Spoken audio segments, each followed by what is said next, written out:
This is Jerry with McKellar's Modified Rides. Today we're talking about 11-inch rear drum brakes.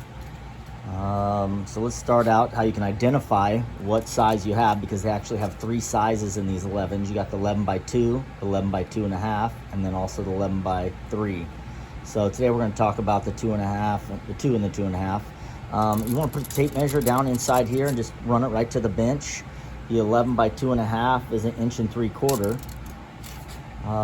Sometimes to get a proper measurement, you can see this one, we can do it on the bench flat because those little nubs don't protrude away from there.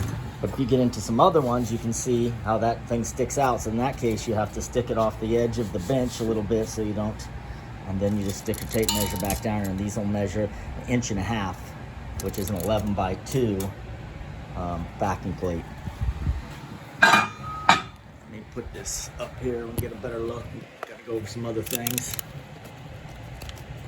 Okay, so let's talk about the first. So originally, most cars, especially early ones, they didn't have any kind of self-adjuster provisions. They were just manual brakes, so you had to manually adjust them here regularly to keep them in an adjustment.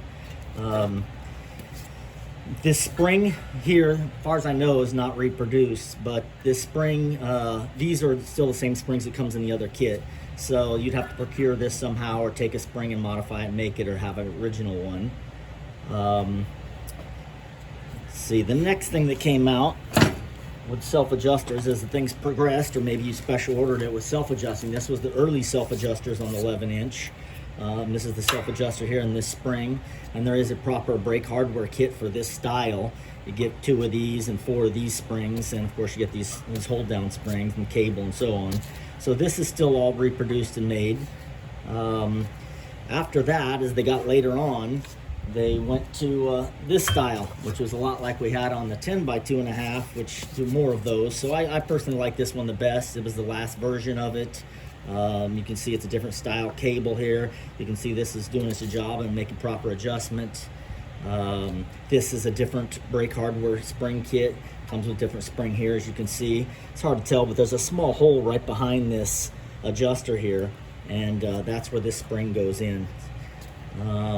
Only other differences in these setups is, as we've talked in the past, but the brake actuating, the parking brake actuating lever, there's 2 styles here. One, you get the hook style, or lever style here, and then this other kind has a pin style here. So you either have this strut style or this pin style, just depending on the year. They both work with the same brake shoes, because this hole right here has got provisions for a round pin or a strut slot there. And the only other things are these, these parking brake strut levers. The early ones were just flat like this, and as things progressed, they put this bend in it, probably to add a little more strength to it. But either one will work. These are right and left, same with the other levers. Hopefully this helps you guys out a little bit. If you have any questions, you can get a hold of us here at McKellar's Modified Rides. Talk to you then. Thanks.